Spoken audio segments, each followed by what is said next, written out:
ഇല്ല ആദർശ്, ഏട്ടൻ ഇവിടെ വന്നിട്ടില്ല. അയ്യോ, എങ്ങോട്ട് പോയി?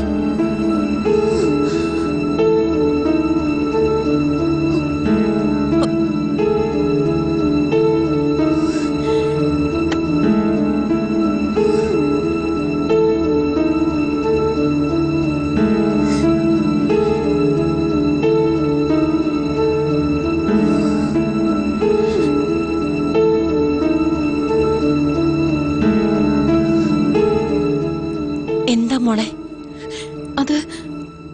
ആദർശ് ഏട്ടനെ അന്വേഷിച്ചു പോയിരുന്നു എന്ന്. അവിടെ ആരുമില്ല. അയ്യോ, എന്താ ഈ പറയുന്നേ? അതെ അമ്മേ, ഏട്ടനെ സമാധാനിപ്പിക്കാൻ ആദർശ് പോയത്.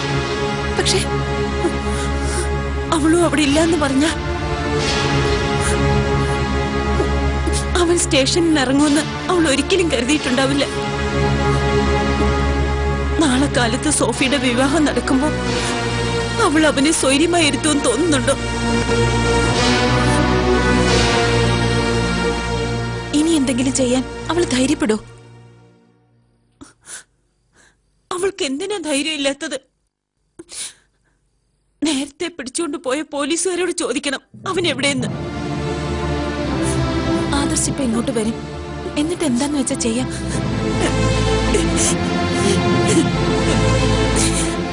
അവനെ ഒറ്റയ്ക്ക് വിട്ടതാ പ്രശ്നമായത്. ഇങ്ങോട്ട് വിളിക്കണമായിരുന്നു. ആദർശ് ഒരുപാട് നിർബന്ധിച്ചതല്ലേ അമ്മേ?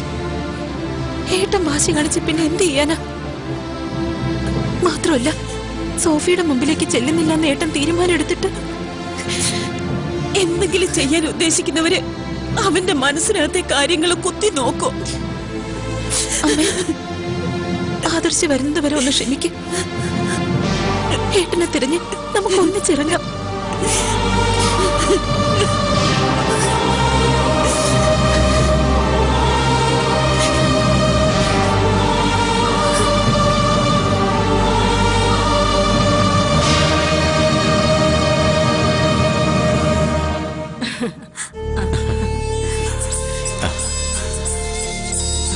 ഒരു മിനിറ്റ്. അർജുൻ, അമ്മ അകത്തുണ്ടോ? അകത്തേക്കല്ലേ? One second. അർജുൻ, ചെല്ലു, ചായ കുടിക്കാം. ശരി.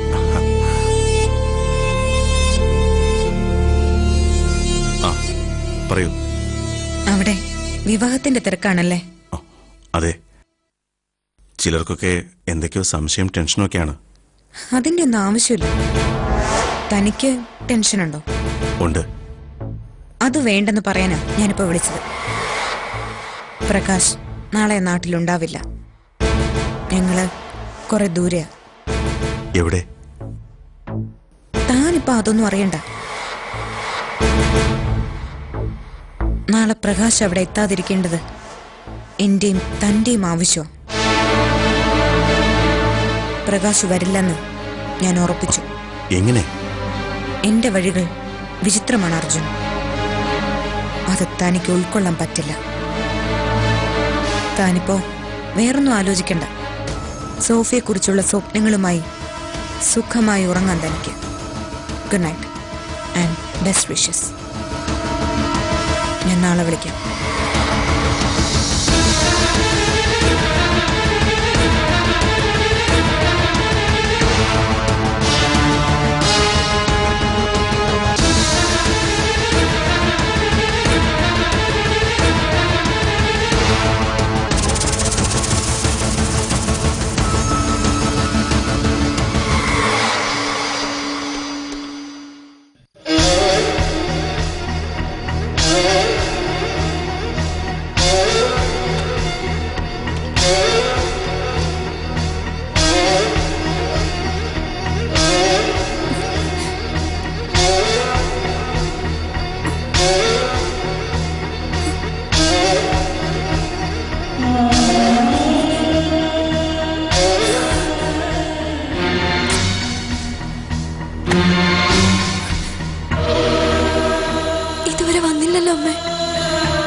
വരാന്ന് പറഞ്ഞതല്ലേ? എന്ത് പറ്റിയെന്നറിയില്ല.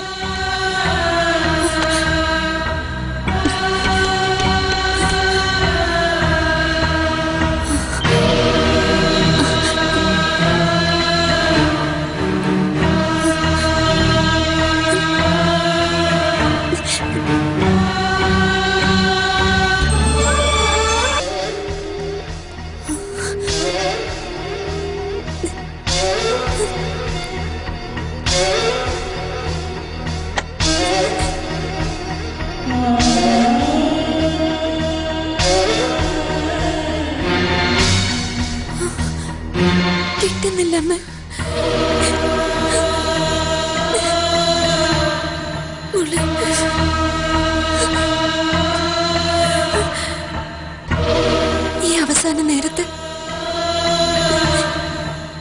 എനിക്കങ്ങനെ തോന്നിയിട്ട് വരാന്ന് സമ്മതിച്ചിട്ട്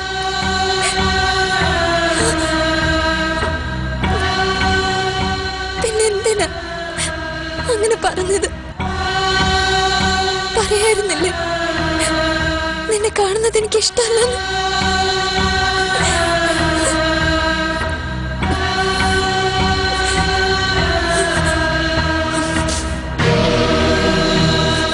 അവസാന നിമിഷത്തില് എന്നെ കൈവിട്ടു അല്ലേ?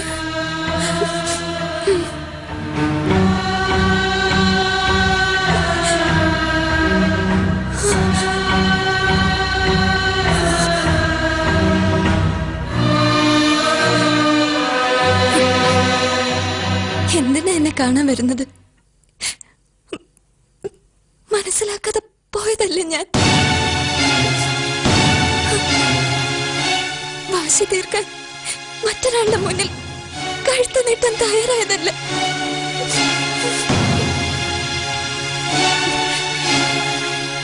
എന്നെ പോലൊരാളെ കാണാൻ എന്തിനു വരണം?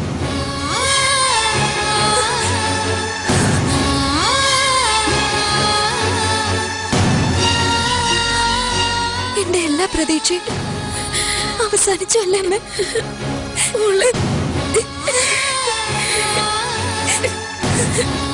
ഇല്ല, വരില്ല, വരില്ല. ഇഷ്ടല്ല എന്നെ. പൊറുക്കില്ല,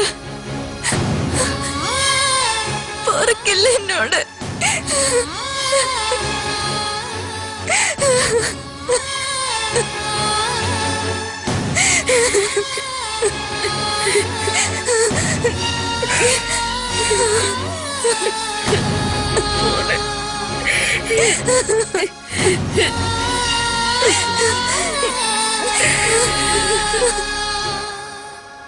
ഡോക്ടർ രഘുവിനെ ഒന്ന് വിളിക്കണേ. Okay doctor. ഡോക്ടർ, ആ, എന്താ ഡോക്ടർ? കണ്ടീഷൻ വളരെ മോശമാണ്. ഇപ്പോഴും ബ്ലീഡിംഗ് അവസാനിച്ചിട്ടില്ല. ബ്ലഡ് വേണ്ടി വരും. അതിനുള്ള അറേഞ്ച്മെന്റ്സ് ചെയ്തോളൂ. Okay sir. സ്റ്റെപ്പിൽ നിന്ന് വീണെന്നല്ലേ നിങ്ങൾ പറഞ്ഞത്? ഇഞ്ചുറി ലെവൽ കണ്ടിട്ട് എനിക്കങ്ങനെ തോന്നുന്നില്ല. തലയ്ക്ക് പുറകിൽ അതിശക്തമായ ആഘാതം ഇട്ടിട്ടുണ്ട്. സത്യം പറയും, അയാൾ ആരെങ്കിലും ആക്രമിച്ചാണോ? No sir. എനിക്കത് വിശ്വസിക്കാനാവുന്നില്ല. Excuse me doctor, I am ASP Krishnamurthy. Okay, Prakash ഇന്ന് വീട്ടിൽ നിന്ന് പുറത്തു പോയിട്ടില്ല. ഞാൻ കണ്ടിരുന്നു അവിടെ വെച്ച്. തെളിവുകൾ കൊണ്ട് എനിക്ക് കാര്യമൊന്നുമില്ല. എനിവേ, ഞങ്ങൾ ഞങ്ങളുടെ പരമാവധി ശ്രമിക്കാം. എങ്കിലും ഐ എം സോറി, വളരെ ക്രിട്ടിക്കൽ പൊസിഷനാണ്. സത്യത്തിൽ ശ്വാസം ഒഴിച്ച് മറ്റൊരു ചലനവും ഇപ്പോഴില്ല. ഓപ്പറേഷൻ കഴിഞ്ഞാലും നോക്കാം.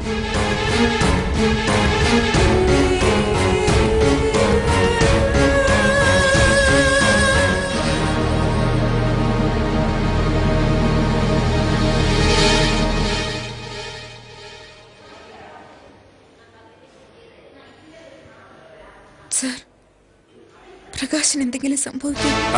ഒരു ധൈര്യം കൈവിടാതിരിക്കും. തടയണമെന്ന് മാത്രമേ ഞാൻ ഉദ്ദേശിച്ചിരുന്നുള്ളൂ. ഇങ്ങനെ ആവുന്ന സർ, നമുക്ക് വേറെവിടെങ്കിലും കൊണ്ടുപോയി. ഇപ്പൊ റിസ്ക് എടുക്കണ്ട. ഓപ്പറേഷൻ കഴിയട്ടെ, എന്നിട്ട് കണ്ടീഷൻ നോക്കി തീരുമാനിക്കാം.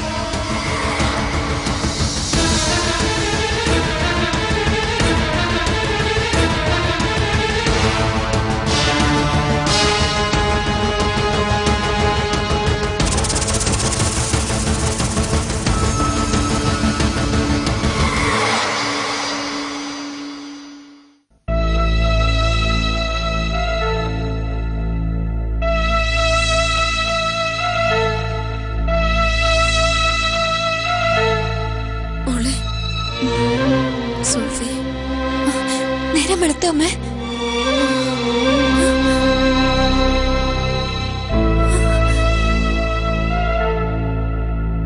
രാത്രി ഒരുപാട് നേരം വരെ അമ്മ ഫോൺ ചെയ്ത് നോക്കി.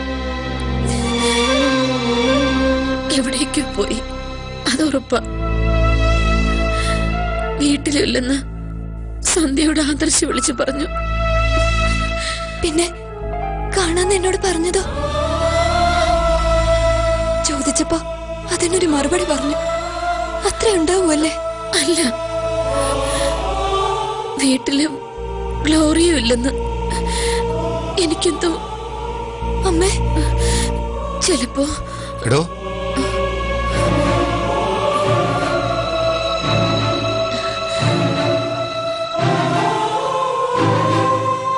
താൻ ഇവിടെ വന്ന് നിൽക്കുക. പെട്ടെന്ന് ഒരുക്കങ്ങളൊക്കെ നോക്ക്. ചെല്ലേ.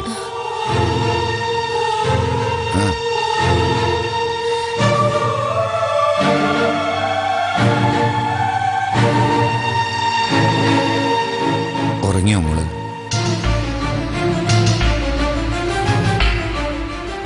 അച്ഛൻ ഉറങ്ങിയിട്ടില്ല. ഈ നേരം വരെ ഉമ്മറത്ത് തന്നെ ഉണ്ടായിരുന്നു. ചടങ്ങുകളൊക്കെ കഴിഞ്ഞ് ഇനി മനസ്സമാധാനത്തോടെ ഉറങ്ങണം അച്ഛൻ.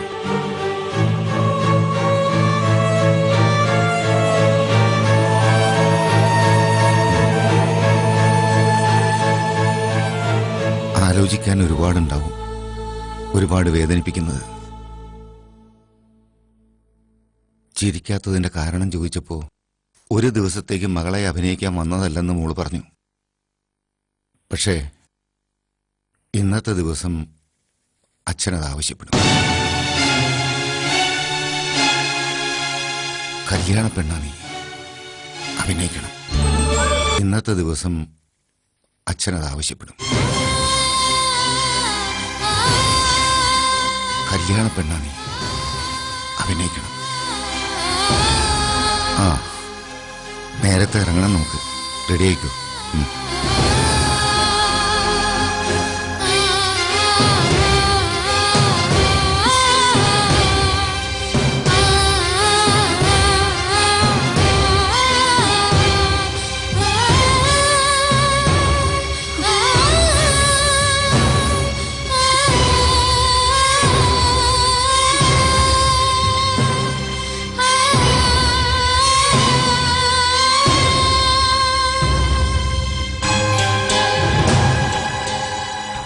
ഞാനൊരു 9 മണിയൊക്കെ ആകുമ്പോ അവിടെ എത്താം.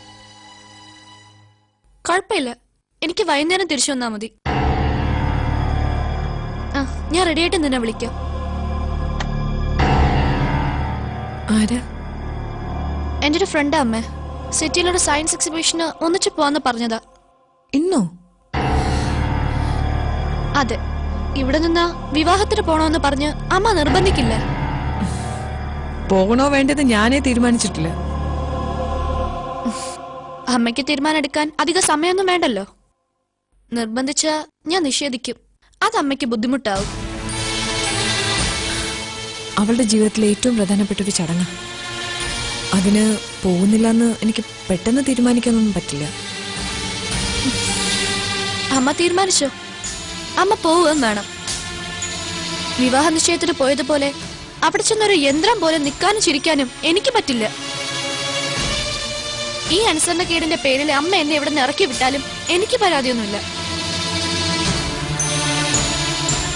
എന്റെ ചേച്ചി മുങ്ങിച്ചാവുന്ന കാണാൻ എനിക്ക് വയ്യ.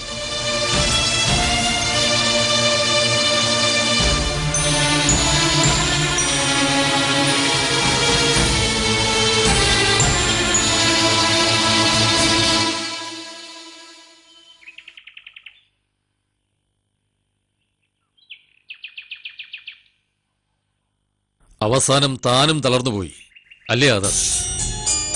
Yes sir. ഗ്ലോറിയുടെ താവളത്തിൽ ദേവനങ്ങൾ എന്നെ കാണാൻ വരണ്ടായിരുന്നു. അല്ലെങ്കിൽ കാവൽ നിന്ന് ഞാൻ പ്രകാശനെ വിവാഹ മണ്ഡപത്തിൽ എത്തിക്കുമായിരുന്നു.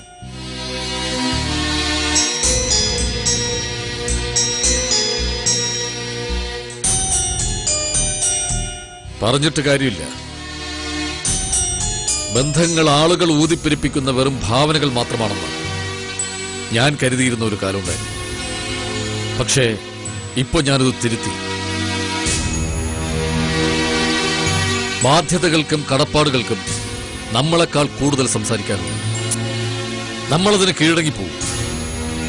പക്ഷെ സാർ, എന്റെ കീഴടങ്ങൾ കൊണ്ട് സോഫിക്കൊന്നും സംഭവിക്കരുത്. ഇന്ന് ആ വിവാഹ മണ്ഡപത്തിൽ സോഫി സ്വീകരിക്കുക അയാളുടെ ജീവിതത്തിലെ ഏറ്റവും വലിയ ദുരന്തമാണ്. ഒരു ജീവിതകാലം മുഴുവൻ ആ സങ്കടവുമായി അയാൾ നമ്മുടെ മുമ്പിലുണ്ടാവും. സോഫിയുടെ സ്നേഹം ഇത്ര തീവ്രമായ സ്ഥിതിക്ക് അയാൾ എന്തെങ്കിലും തീരുമാനം നോ സർ, കരയാമെന്നല്ലാതെ മറ്റൊരാളെ കരയിക്കാൻ അയാൾക്കറിയില്ല. അയാൾ ഒന്നും ചെയ്യില്ല. റിയലി ഇതെന്റെ തോൽവിയാണ്.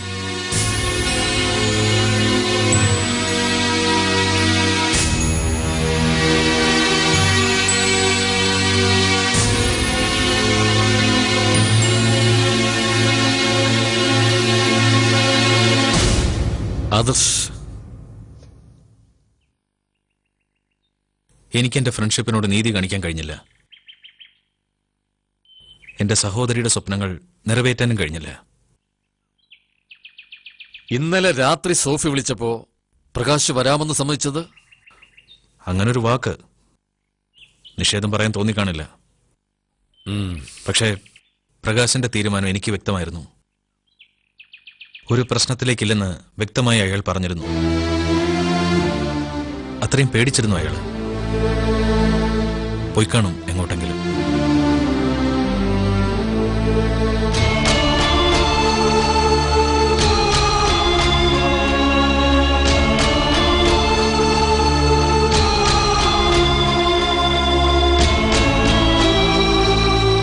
സാധ്യത അതുമാത്രമായി ചുരുക്കണ്ട.